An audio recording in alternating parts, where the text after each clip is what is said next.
Good morning, friends, wherever you might be, and welcome to today's Cichlids and Coffee. Wherever you are, hope you're having a cup of Strong Joe or whatever your drink of preference is.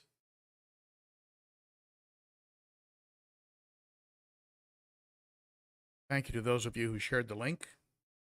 Your friends know that we're about to start, and let's see who we have here. Peas and Haps Forever. Hey, Peas and Haps Forever. Thank you for showing up. Let's see here. Very cold up in cold and wet? What do you got here? Storm system going through Manitoba. We had a thunderstorm supposedly coming through, and it looks like it's just going to rain tonight and be okay and clear tomorrow here in Nashville. T1 Dirty. Love these names. Getting ready for water changes. All right. I did mine. I did some of mine on Wednesday, and we're going to talk a little bit about water changes in today's conversation. It's a good one.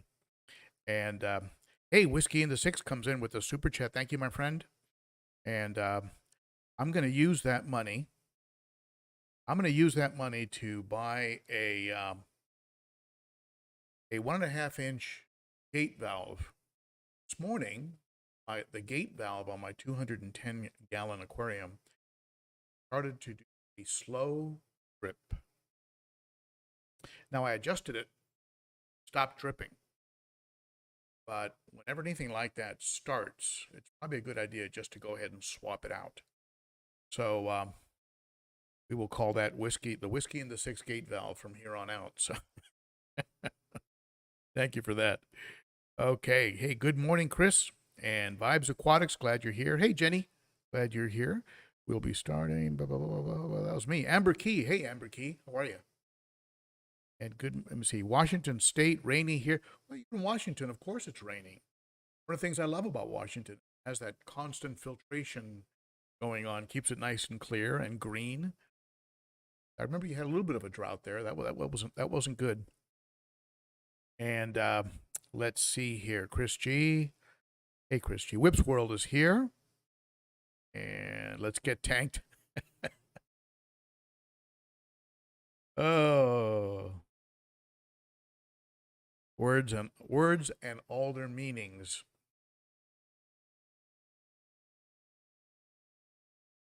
Okay, good morning, Cat Sailor. And we have Jarrett DeVos. Good morning to you. And hey, John. Moderators, I think Jerry's here as well. Hey, Oink Master. Good to see you. Oink Master Supreme forever. How's the hey, Frankie? Frankie's here, and tell me about the sound.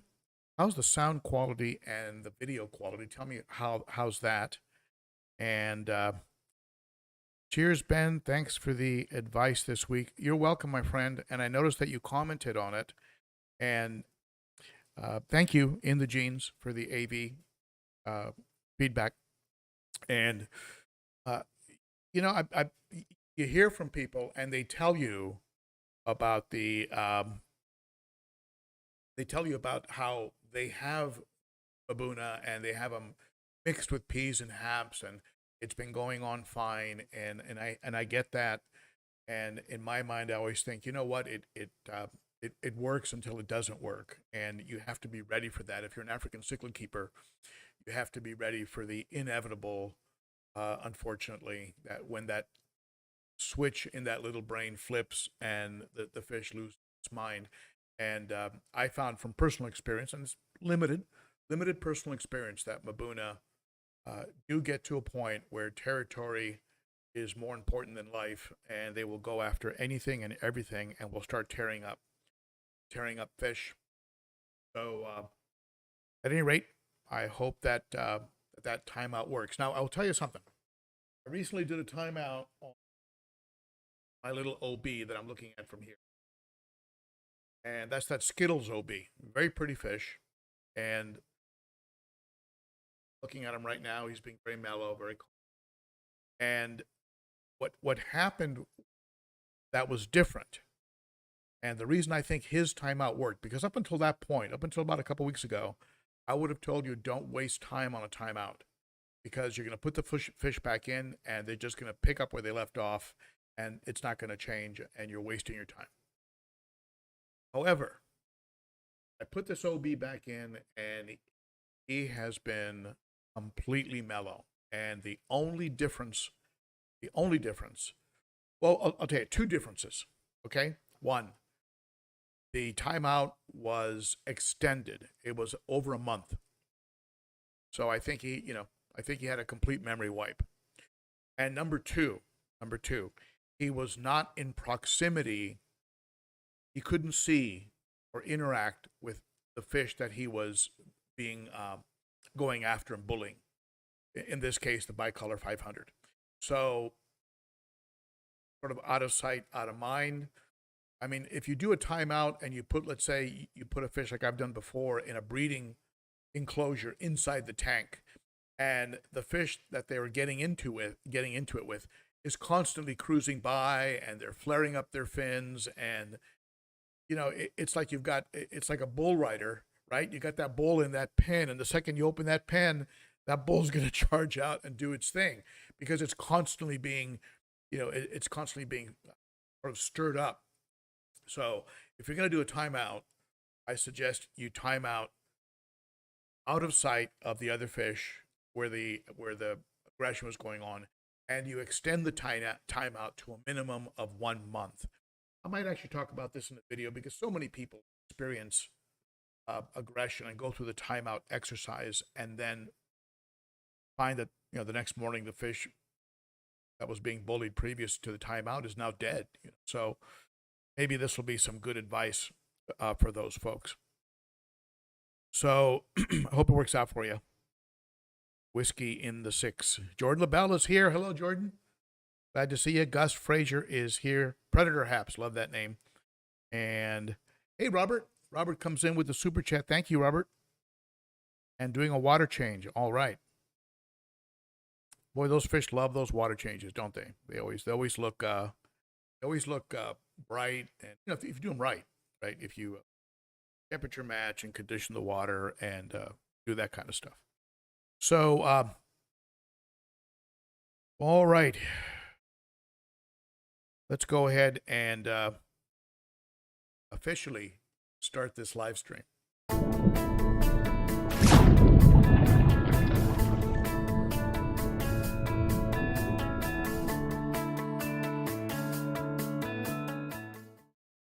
If you're new to this channel and you haven't done this already, be sure to hit that bell and that thumbs up and subscribe and all that good stuff. Let YouTube know something good is going on here. And also, let's keep the channel growing. We're just under 45,000. So let's go ahead and power through 45,000. Those of you that have done that, thank you so much. It's very appreciated.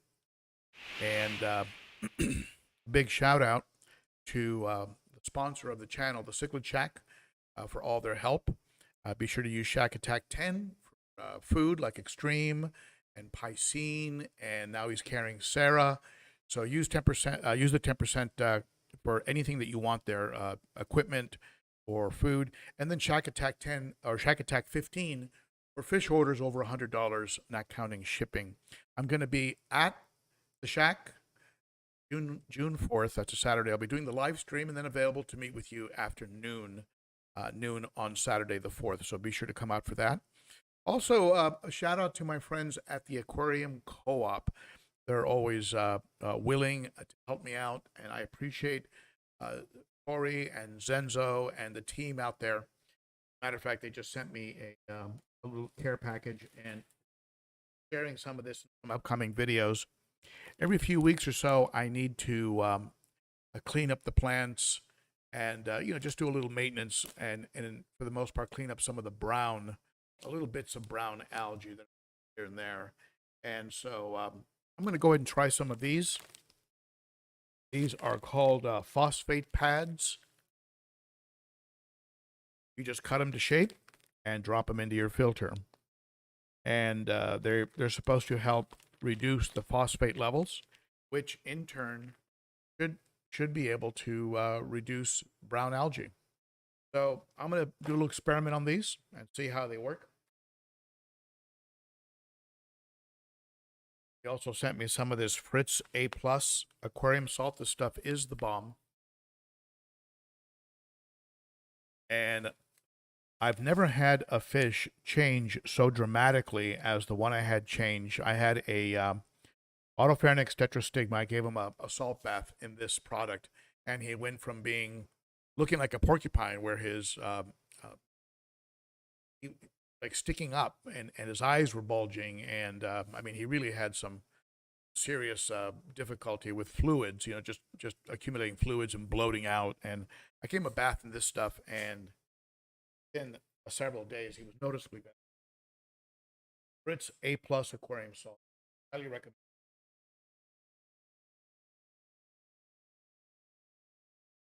He also sent me a little bit of Paracleanse. Always good to have some Paracleanse. Paracleanse on hand in case your fish demonstrates hole in the head, wasting disease, gill flukes, skin flukes, velvet. So this is good for a variety of things. And I like having some around. I had some, but I noticed it expired. And I'm not sure if those expiration dates are absolutely gospel, but I wanted to go ahead and swap it out. So the Aquarium Co-op. And there's also some of these pads. These pads are kind of cool because you can put them in frames or in cartridges and use them instead of the more expensive factory frame or factory cartridges. So I like those. So thank you to the Cichlids Shack, and I'm sorry, thank you to the Aquarium Co-op and to the Cichlids Shack. And very quickly, just pay a couple bills here real fast, and then we'll get on with today's topics.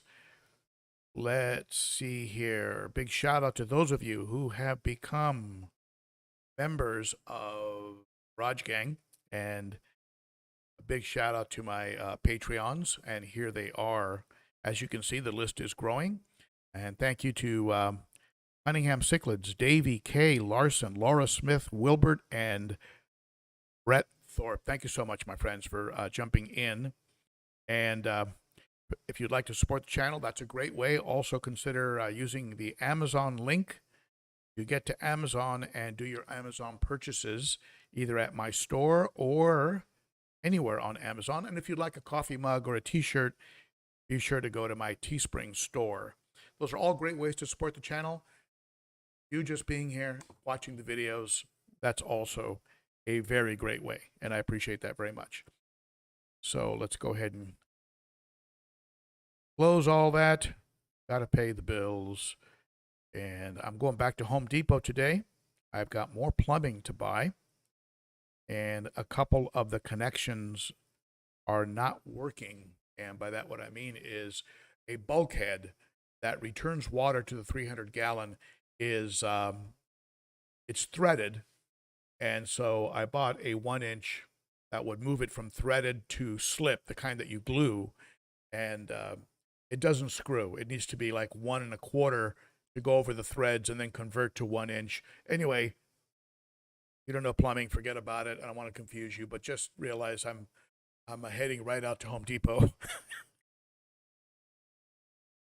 I wish they had like maybe they have a point system or a frequent flyer, so maybe I could be a part owner by the end of the project. So let's talk about this topic that I want to get into here regarding a comment that was made. And I love getting this feedback from you folks. I talk about something and then you try it and then you get back to me. And whether it didn't work for you or did work for you, I'd like to get your feedback. I'd like to find out. And, you know, we know all aquarium situations are different. And the water that's coming out of your tap is not the water coming out of my tap. My filter configuration, my fish stock, you know, what I have in stock. It's all, everybody's unique. And I mentioned that under my videos. It's a fluid situation. But when you try something and you have success, I love when you come back and tell me. And there was one of the subscribers, one of my original live stream subscribers, named Wendy. And here she is drinking out of one of the cups that are available at Teespring. And Wendy sent me a comment regarding a video. Let me see if I can get the comment up here. Here we go. So the comment's a little bit too big for the screen here, but you can get the gist of it. About a year ago, maybe a bit longer, you talked about having a deep layer of substrate, and that substrate holding your beneficial bacteria for most of it. It's 100% the case. I have a 2-year-old African cichlid tank. I can clean my FX6 sponges and parts under the faucet in the kitchen. I get 100% water parameters anyway. So just awesome to get that kind of feedback. And what I was looking for, and Wendy, thank you so much for that.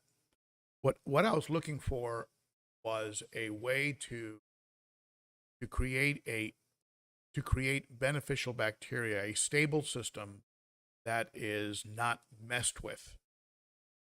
And by messed with, I mean get your filters, you're flushing them, and whether you're using tank water or tap water, you're stirring things around, and you're messing with them. So, in my mind, the best home for beneficial bacteria was one that was relatively stable and didn't get messed with. Now, somebody might look at that and go, well, wait a minute, what about a moving bed? So you have these moving bed, these fluidized systems that are, have little pieces of plastic banging into each other, and the theory is that the stronger bacteria will hold on, the weaker bacteria falls off, and so it's constantly developing stronger strains of bacteria. Okay, I can also imagine the validity of something like that too, if you had a fluidized type of system. Not having that, and doing some research on the. Go ahead and do your own research on this. Don't take my word for it. Do some research on deep substrates or deep sand beds in aquariums, and what you'll find a fair number of reports, anecdotal, people talking about their tanks, but also there's also some research out there and some science on it, and you'll find that it's pretty positive. The reports are actually pretty positive on the stability of the tanks. Now, that being said, it's not something, and I learned this the hard way because I disrupted the beneficial bacteria in this tank before it had settled and become stable in the substrate. I did too much with the filters before it had made more of a transition or settled into the substrate, and as a result, I had a bacteria bloom and a partial fish die-off. So it does take time. It does take, before I would rely on it, I would say in the neighborhood of about 3 to 6 months. 6 months probably to be safe. After a tank has what Corey at the Aquarium Co-op calls a seasoned tank, right? After your tank has become seasoned, then you could say, okay, look, this tank is now rock solid stable. All I do to the substrate is I might give it a 1/4 inch, maybe a 1/2 inch max, very light raking, very light, just on the surface, leaving everything below it alone. And if I do that, it's because I've noticed a pocket of detritus that my wave makers are not kicking up. I use wave makers on a timer, very strong wave makers on a timer, to kick up detritus and move the waste to the filter intakes. That's how I more or less vacuum or keep my substrate clean. I can't do that with the white substrate tanks because they show every little speck. And so with the more forgiving substrate like I have in the 210 or I have behind me here, like you're using, this is a lapis luster, black, white, and beige combination. In the 210, it's more of a black and white, so it's more forgiving. So I can let those run. Now, in an ideal world, and if you want to do the ideal combination, I would say deep substrate and then plants. Because if you have plants in there, those roots are pulling those nutrients out and creating oxygen in the tank, helping to reduce nitrates. That would probably be the most ideal combination. In my case, with plant destroying fish, I really can't do that. But I believe, and I believe it more and more over time, that a substrate between 3 and 6 inches, preferably a medium grain type of sand, is going to provide you with a very stable tank. Then when you mess with your filters, it's not going to give you the spike in ammonia that is so common. If I had $1 for every person that's sent me a message, hey Ben, I just did a water change and I just did maintenance on my tank, and now I have cloudy water and my fish seem to be struggling. They did a sort of a mini kickstart of the cycle, the nitrogen cycle. The ammonia outran the amount of beneficial bacteria they have. And as a result, the ammonia and the nitrite have put the fish under stress. And that stress can often be fatal if it's ammonia, right? And nitrite. Nitrate, you can get pretty high on nitrates. You know, I've heard of people telling me they have 100, 200 parts per million on nitrate, and the fish are not, maybe not necessarily thriving, but they're doing okay. They're not showing any outward signs of stress.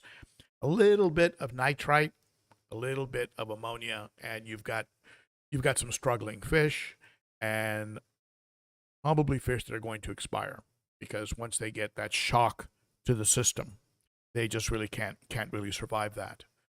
So a deep substrate will be the way I'll be going with the 300 gallon, whether I'm going to be using Carib Sea or going with a high-end substrate or going with blasting sand is still to be determined. My main project right now on the 300 is getting the plumbing completely done, cutting the back of the tank, getting the sump in place, and getting the plumbing all so it's ready to start running water through it and testing it. As I'm doing that, I'll be thinking about the substrate, how I'm going to get that piece of driftwood in there. I may have to cut it. By the way, one of you had a great idea on that driftwood. It's an enormous piece of driftwood, and so what I'm going to be doing is soaking it in a large, in the master bedroom, we have what is commonly referred to as a jacuzzi tub. It's a big tub, and if I don't cut it, I can soak it in there and have it be partially sticking out, some parts of it. If I cut it, I'll be able to just soak it entirely. And my only concern is this, and if you have any experience with this, do you know if the tannins that no doubt will come off of that wood, do you know if those tannins will permanently stain the plastic or the porcelain that the tub is made out of? Do you think it'll stain it? I didn't have any stains on the plastic sink here in the garage, and I had some like very thick, right, coffee colored tannins coming out of that Mopani wood for weeks, and I thought for sure my sink was going to have permanent stains. Nothing, no stains at all. So maybe because it's a natural, totally organic thing. I don't know, but I definitely don't want to end up with a tub in a master bedroom that's tea colored. It's not going to match with the color scheme my wife is looking for.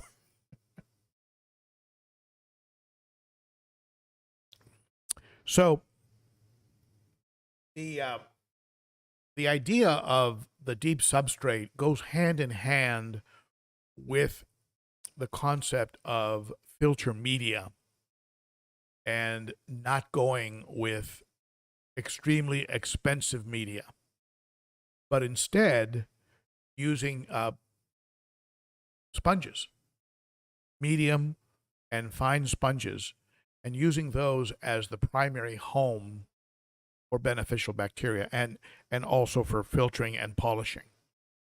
The sump on the 210, the sponges in that sump have not been touched since the aquarium was set up. They're not clogging. And the way you would tell if they're clogging is that you'd have a higher water level on one side, right? So the water's coming this way. The water level on this side would be higher. That would tell you that you're running into a clogging issue, and it might be time to pull the sponges out and give them a rinse. I'm having no clogging issues. The water is perfectly level, and it's flowing through perfectly, even though it's been, 6 months, maybe longer? This 210's been running. So, and that is the primary, that's what I have in the sump. There's a little bit of crushed coral in there. I was trying to get the KH kicked up a little bit. I put a bag of crushed coral, and there's matin, what you call porate sponges. I get them from a company called Swiss Tropicals, and the water comes through the filter socks, which, by the way, there isn't a better pre-filter in the world than a filter sock. I can't believe how much junk I clean out of those filter socks. And sometimes you wonder, wait a minute, if an aquarium is draining from the top, how much junk does it get? Let me tell you, it gets a lot of junk. A lot of detritus goes in there. And I swap out those socks twice a week. And the stuff that washes out of those socks is unbelievable. So there's no better pre-filter than a filter sock on a sump. That's where the water dumps into. Comes through the socks, then goes through that wall of sponges, 3-inch medium and fine porate sponges, matin sponges from Swiss Tropicals, being held in place by some stiff material that you can buy from bulk reef supply. It's like sponge-like material. It's like a grate, and you can just put that in front and behind, and it gives you a sump wall without having to glue anything in place. I do have an overflow wall and a bubble catch that I did glue into the sump, and with a sponge at the bottom of it just to neutralize or catch any bubbles. But that's it. That's the total simplicity of the sump. I may actually do something just as simple in the 40-gallon breeder that's going to be under the 300-gallon. So we'll see. We'll see how that goes. Let me take a look at what you folks are talking about here.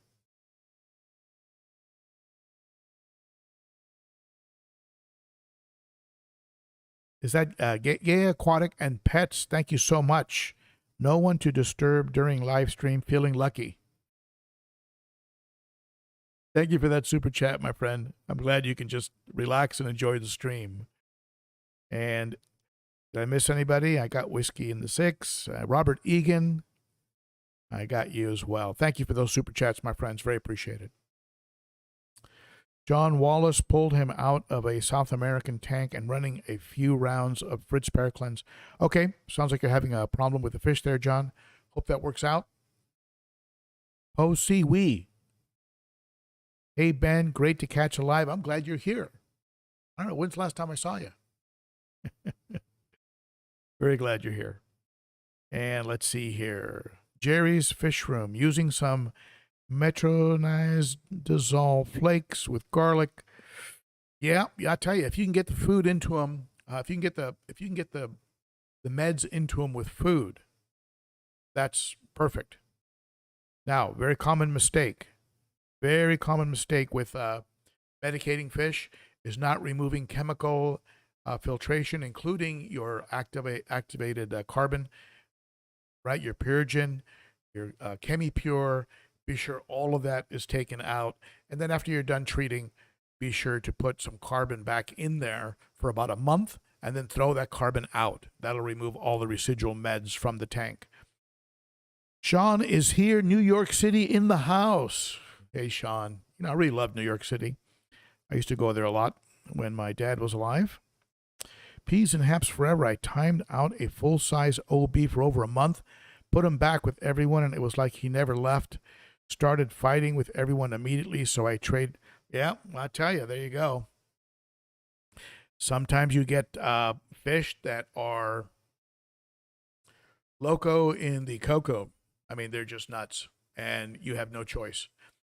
And it's a shame because you watch them grow up, especially if you bought them when they were younger. You watch them blossom and get colorful, and you get attached to them, and then they turn into a jerk, and you have no choice but to rehome them. By the way, can you folks see Gary? Can you see Gary right here hanging out? That's Gary the snail. And guess where I found him yesterday? About 2 feet from the tank on the floor. So he tried to make another run for it. This time he was a little fresher. He was a little more moist and wet, so I think I caught him a little bit sooner. Last time he was like, his foot was bone dry, and somehow he came back to life. But I don't know what's going on with him, why he wants to escape so often. You can also catch a glimpse here of my community tank back there. You can't see the betta tank. It's off to the side of the community, and of course you've got the 90 back here. But just a little bit of a different view. I try and give you a little bit of a different view each time. Jerry is reminding me that we are doing a live stream together, Jerry's Fish Room. And Jerry will be here in Nashville with his wife Janice, and we will be doing a trip over to Glass Cages, and we're going to live stream together, which should be a lot of fun. If you're not familiar with Jerry's Fish Room, be sure to check out his channel and subscribe. Jerry, go ahead and share a link to your channel. And let's keep that channel growing. Okay, let's see here. You have any comments or questions, go ahead and ask them now. Dice420NWA. I love these names. What do you got here? I have a peacock that is 2.5 inches long, and they give birth and hold their eggs in their mouth. Yeah. Oh, yeah, I've seen them 2.5. It's a little young, little small, but it's amazing how early they can do that. And so if you notice that there's a bulge, under the throat, right? That means they're holding. Or in the case of my turquoise cichlid yesterday, I posted a picture to Instagram. And for those of you who don't follow on Instagram, ben.o.cichlid, I post pictures there. I don't post elsewhere. And he grabbed a big piece of krill and hogged it and was holding it, not doing anything with it, just making sure no one else could get it. And, he looked like he was holding fry. I mean, it was just a big... I imagine it eventually dissolved or he spit it out. Very often they'll grab krill and carry it around like they're smoking a cigar, and other fish will try to hit them from the side and take the krill out of their mouth. It's actually pretty funny. All right, so let's see here. How is the 300 coming, Chris G? I am in the plumbing stage. As I mentioned a little bit ago, I am going off to Home Depot to pick up more pieces, to exchange a few pieces. And as a side note, I'm going to be having to replace a gate valve on the 210, which started a slow leak. Stopped leaking now, and I adjusted the wheel on it. But I do need to. I'm going to go ahead and swap that out. It's not worth risking it going into more a stronger leak. The case for unions. You have these things called unions, and it would have been a lot easier if that gate valve had a union on top and below it. It does have one way up that connects it to the overflow box. But if I'd had a union right below it, I could have just swapped out that one piece of pipe. But it's all glued. So I've got the union above it. So I'll be able to break the pipe off there without a problem. But then I've got all the rest of it is glued in. So all those glued parts I've got to get replaced or swapped out somehow. So I'm going to buy a union and splice everything in. It's going to be a lot of fun. But anyway, maybe I'll do a video. Maybe I won't. I don't know. Jonathan Ramirez, I always make sure to put more water conditioner than the amount required for my water change and have not had a problem ever since. Same when I clean filter, add some bacteria. Yeah, it's sort of literally an ounce of prevention. It doesn't hurt. I do anything major in a tank. Mess around with the decor, add a few fish. Yeah, I'll throw a little conditioner in there. Yeah, it doesn't hurt. It doesn't hurt. And if you got a little bit of Fritz Zyme 7 laying around or a little bit of a Seachem stability, throw a little in. It doesn't hurt. It's not going to hurt anything. And it might give the fish a little bit of stress relief. You don't want the fish to go into stress, because that's when they get sick. That's when they, stress. It was real funny. I was talking to my wife about something this morning, a different topic, but you have predisposition, precedes precipitation. All right? The 3 P's. Predisposition. Is the fish predisposed to get sick? Are they being bullied? Are they in poor water conditions?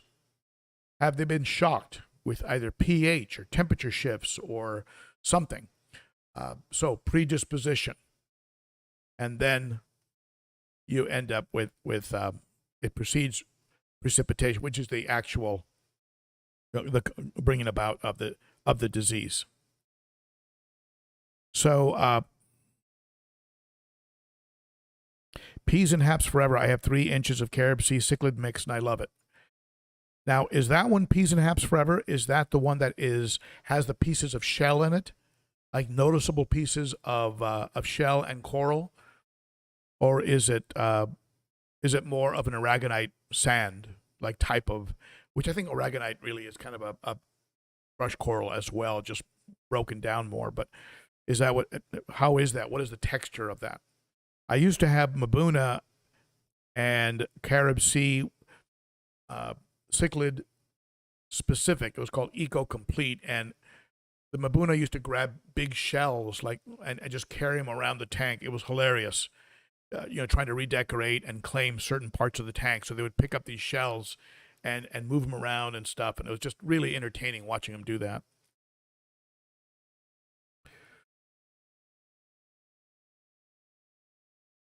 Let's see here. Peas and haps forever. I think about 120, over 120. I'd say at about 150 gallons, you should seriously consider a sump. It's just to think of it as just a giant hang-on back filter that just happens to be under your aquarium. And that's how complicated a sump is. It's very simple, but it just happens to be under your aquarium. And you're siphoning water into it. It's using a siphon system, right? It's not being pumped into it, just a siphon, just an overflow. And then you're pumping it back with a pump. So it's I think it's just a very, very good way to go. You add water volume, right? Dilution and pollution. This is why larger aquariums are harder to crash, because they dilute more. So your larger aquariums can actually be more stable. I'll tell you, you want to admire somebody? Admire somebody who has, dozens of 3-gallon tanks that are beautiful and planted and have like nanofish, and they're always looking great. Like that guy MD Fish Keeper. Yeah, he's got those beautiful little nano tanks, and they always look perfect. Of course, I'm sure they get cleaned up before he videotapes them, right? You don't see the mess that we have to handle sometimes before the camera starts. So you are getting a very doctored message on YouTube, believe me. Any YouTuber who says they're not doing that is lying. So at any rate, yeah, a small tank. If you can keep a very small tank stable and without crashing over very long periods of time, you are a master fish keeper. It's easy to 150, 200, 300 gallons. Man, you got to go dump a bucket of bleach in there to I mean, you got to really try hard to mess that up. And some people do. Some people manage to do it. Let's see here. Robert Egan, I'm in Houston. Now, Robert, do you get, don't you get that liquid rock water there? Don't you get that really hard water in Houston? I think it was someone in Houston told me they would get liquid rock out of the tap that was perfect for African cichlids. Not that great for other types of fish. Window liquor number 5.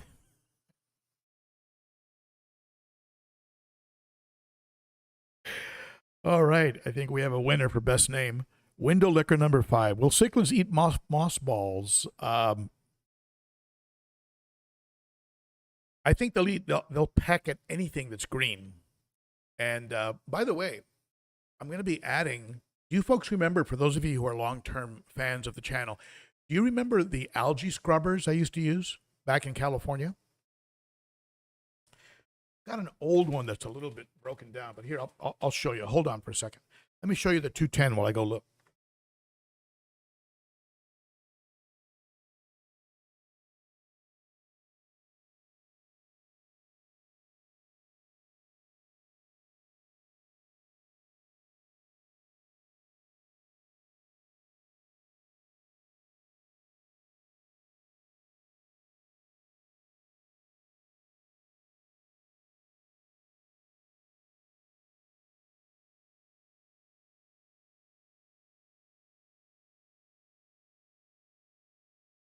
All right. So this is called an algae scrubber, and it's manufactured by a company called Santa Monica Filtration. Santa Monica Filtration is going to work with me on adding a couple of these smaller. They come in different sizes. They're going to help me add a couple of these smaller algae scrubbers to the 40-gallon breeder that's going to be used as a sump on the two. Or rather, I'm sorry, on the 300. This is a rough surface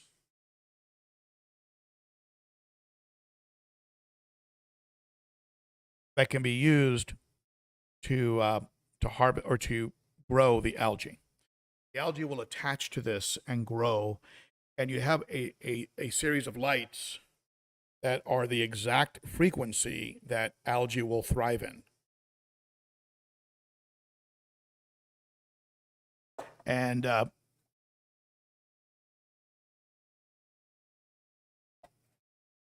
so what happens, and the reason you reminded me of this is when I used to open up this algae scrubber to service it, the fish would go insane, and they would just peck away and eat the algae.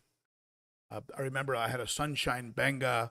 I had of course, a pleco, albino pleco in there. I had some clowns, right? Clown loaches, and they would just go nuts, and they loved when I'd open it up and just leave it in the aquarium. And so what'll probably happen is I'll end up using it in the sump, and then when it gets nice and rich and full of algae, I'll go ahead and put it in the aquarium and let the fish get a very nutritious treat. It's a very interesting system because what it does is it absorbs the nutrients in the water that are needed by algae to grow. So what that does then is it keeps algae from growing elsewhere in the tank because it's absorbing all the nutrients. And at the same time, it's releasing oxygen, right? And reducing nitrates and releasing oxygen. So it's doing a real good thing in the water. And before, I had a 100-gallon acrylic in California. I had it hanging on the side of the aquarium. It was a little bit of an eyesore because the lights can be a little bit bright and distracting. So having it in the sump is going to be better, and there's enough room in the 40 where I can actually do that. So watch for that, and it will be a way of helping to control algae, but also to be able to create a treat for the fish, and then be able to harvest that algae, and provide it to the fish as something. So I guess the short answer is window liquor number 5.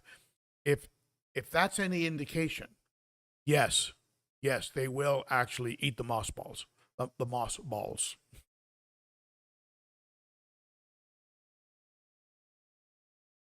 David, Gary is a mystery snail. He is a mystery snail. Are they notorious for getting out of tanks?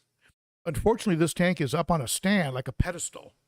And so when he goes, he has a long drop. He's survived 2 big drops, has fissures, right? Cracks on his shell that are healing, hopefully. And but you know, he's like the evil Knievel of snails. So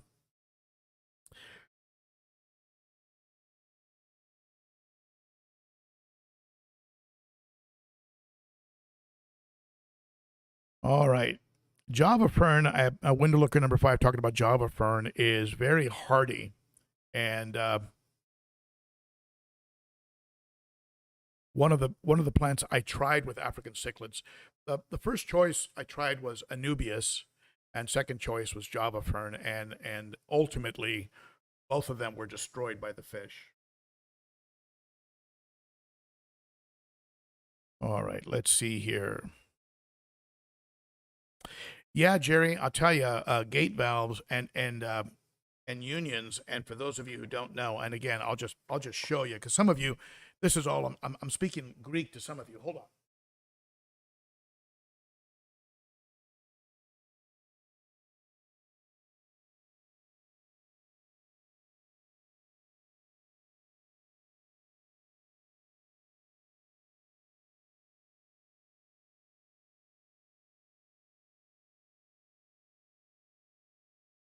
So you see, this is a union.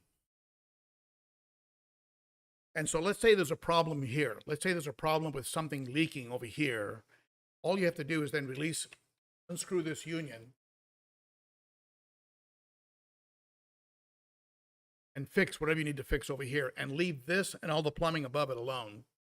And then simply put it back together, and you're good to go.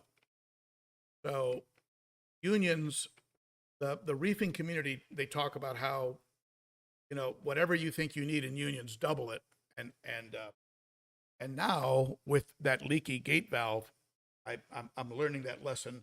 I should have put a few more unions in there, but I'll tell you, they're worth their weight in gold. And so you just, in your plumbing, you make several cuts along the way, and put these unions in, and you'll be able to break out. And let's say I have a couple unions here, and I want to add a UV sterilizer. Let's say I get discus, and I want to introduce UV sterilization. I can undo the unions and remove this piece and insert a UV sterilizer, and leave all the other plumbing alone. So it just gives you a tremendous amount of flexibility. So definitely, I can't recommend them enough. And it's one of those things where you go to the reefing sites and you hear all about it, and you go, okay, yeah, but I think I'll just go ahead and do one long pipe. It should be okay. And then okay until it's not okay. So Patrick Maloney, thank you, buddy. I appreciate that. And I'm going to be spending that $10 this afternoon. Actually, I think it's $7. YouTube keeps like 30% of the, the rate for the mob, the mafia, the Cosa Nostra, used to be 20%. And if you didn't pay 20%, they'd break your legs. YouTube charges you 30%. And so they're, maybe it cost me less to have you give the money to the mob, and then they give me 20% used to be considered criminal. And I think there's credit cards now that are 29%, 35%. I mean, 20% was considered usury, I think they called it. And but at any rate, I'll be using those $7. Amber, peas and haps forever. Yes, you are correct. I use Carib Sea on my 75. No cloudy water at all.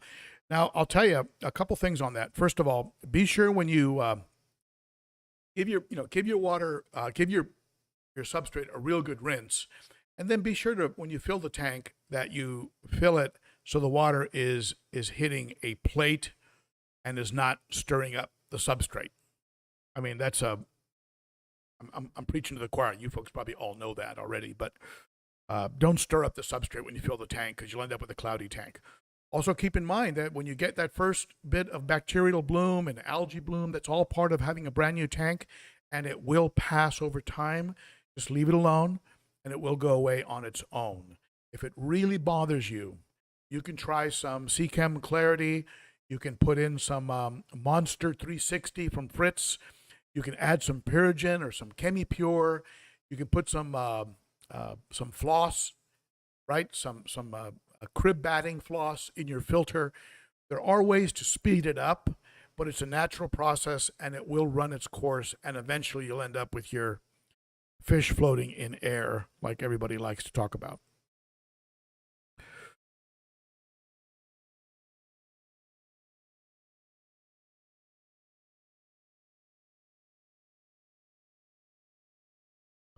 You know, Cat Sailor, it without seeing a picture, it's a little bit hard to tell what that patch is.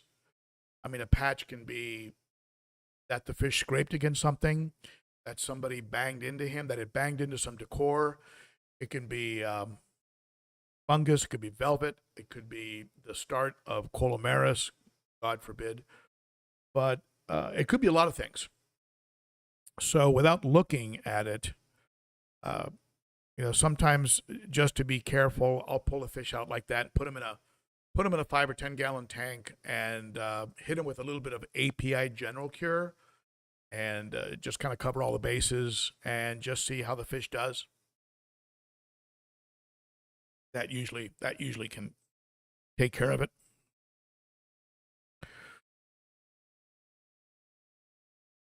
Someone mentioned San Jose, California, water out of the tap, 8.2 pH. Yep. That's from Supaswol. Supaswol. Did I say that right? Supaswol. Supaswol. Now that could mean that you're super swole, like you're a weightlifter. Is that what that means? You're super swole. And no, Chris G, I do not have UV sterilization. I think if I was to get into discus, I probably would.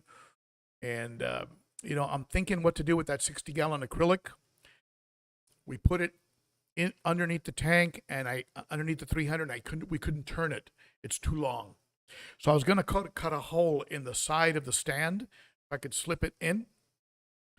Then I decided I didn't want to cut a hole in the stand, and I went and got a 40-gallon breeder. So now I've got the 60-gallon, and I'm not really sure what I'm going to do with it. It could be for discus. It could be for apistos. Have you folks looked at apistos?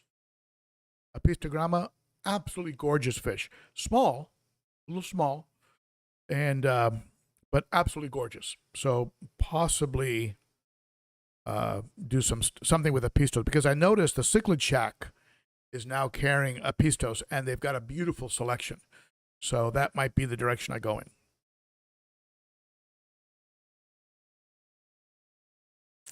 Peas and Haps Forever, the Carib Sea African Cichlid mix is what I use. It's fine sand that buffers.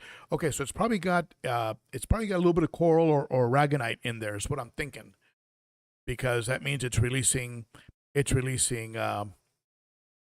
magnesium, calcium, right? So you probably have a little bit of aragonite in there. El Cancellieri, always following you while doing water changes. Great to see you. Hey, thank you, my friend. I appreciate that. El Cancellieri, love that name. And let's see. I'm looking at your comments right now.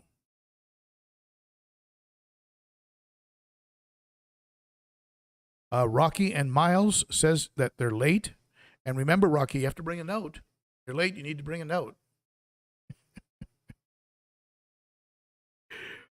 John Wallish broke the ice with an order from the Shack. The slogan is true. Once you go Shack, you never go back. All showstoppers. Well, you know what? I hope James is either on this stream. He puts it on while he works on his tanks, of course. And But I hope he hears that, because I'd love for him to get good news. He's been working really hard over there, and we're going to be doing some filming over there.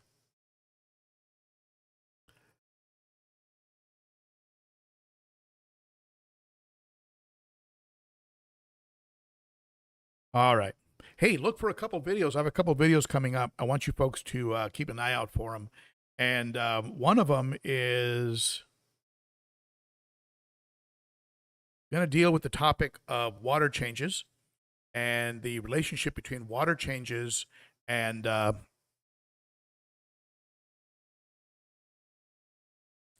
relationship between water changes and cycling a brand new tank. I'm going to talk about that, like give these different ideas floating around out there about what is the role of water changes when you're setting up a brand new tank. And I'll talk about it in this video. Water changes too much too soon, and so watch for that. That might be out tomorrow. I'm not sure.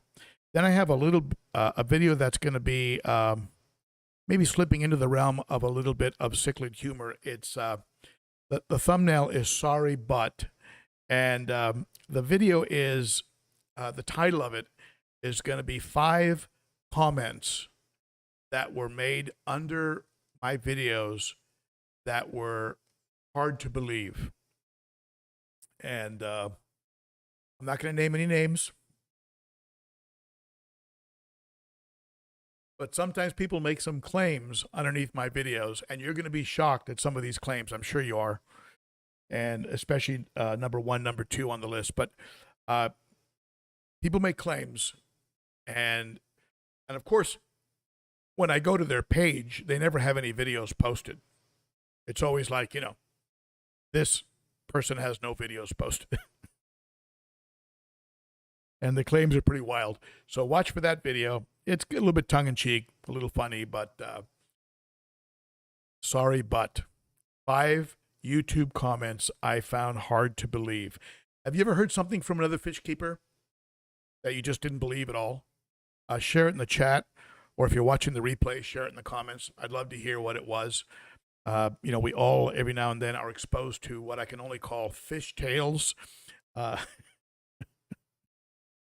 And these fish tales are sometimes pretty amazing. I'm going to share some of those with you and just have a little fun with it. I'm not trying to trigger anybody, but some of you might get triggered. I don't know. Maybe 5 of you will. So, all right. Tuition. Let me see here. I got some more. Hey, some super chats are coming in. What's going on? Let's see here. Robert Egan, we got yours. Cat Sailor, tuition for the Always Be Learning class. Thank you, Cat Sailor. Thank you for that. I appreciate that. That is one of the mottos of the channel, Always Be Learning. And I'll tell you something. It doesn't apply to anybody more than it applies to me. I'm always getting new ideas and always learning and always open, even when it disagrees with what I'm doing. I'm always open to reading the comment and thinking about what it is that was said and just seeing if it's something that seems logical and makes sense to me. And let me tell you, the second I think I know it all, I mean, that's when I'm going to start becoming really stupid about fish keeping. So there's certain things that I hold on to that I think are true, but I always maintain an open mind because there are people out there who have been through far more experiences than I have and can share their knowledge. And thank you, Chris. Yes, I'm going to need at least 2 unions. I have 10 of them, 10 1-inch unions, and I think I'm going to need a couple more. So anyway, thank you so much for those super chats, folks. Always appreciated. You folks are very generous and very supportive of what I do here, and I appreciate it. All right. Any other questions? It looks like we're on the hour. Watch for those videos. And for those of you who watched my video about custom-made tanks, thank you for watching that video. And it was really interesting to hear the comments under that video. everything from I'm a dollar a gallon guy to someone said I can make a monster tank myself, and boy, I'd love to see that. I'd love to see a person do that. And I even said, look, can you show me, uh, a monster tank that you've made? And then I met radio silence. So, and it's too late because I already filmed the five hard to believe comments. But at any rate, so thank you for watching that video. I appreciate that, and the ongoing support from you folks. I'm going to go ahead and we'll just go ahead and start wrapping things up here. And window liquor number 5, you're right. This is a hobby that unfortunately teaches us the hard way. And there are channels out there. I like to include mine in that, but there are channels out there that try and have you learn from the fish keeper's mistakes. But a lot of what we do is just based on I tried this and this is what happened. I tried that and that's what happened. And a lot of the claims about some of the products out there are all anecdotal. It's very hard to find science. I did find some research recently on the actual validity of sponge filtration as a home for beneficial bacteria. I'm seeing some science now on that, talking about how that provides so much real estate and water flow and things of that nature. I mean, the big issue, of course, you run into with media is blockage. Just about every piece of media that you can use in a sump or a filter is going to build up a layer of malm that's going to block anything from going on deep inside of it. And now you could say, well, wait a minute. So isn't that going to be anaerobic bacteria? And if you do use the 15, 20 kilos of biohome in the sump, is that really going to give me a full cycle? I don't know. A lot going on. And so in my case, I decided to go the route of primarily sponges and deep substrate. Those are the two key ingredients in my providing a place for beneficial bacteria to live. Jerry's Fish Room. Love the custom-made tank video. Looking forward to hopefully my first from Glass Cages. Yeah, I'll tell you, Jerry, it's like a candy store.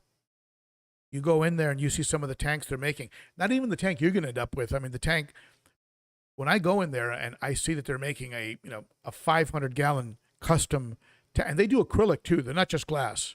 They also do acrylic.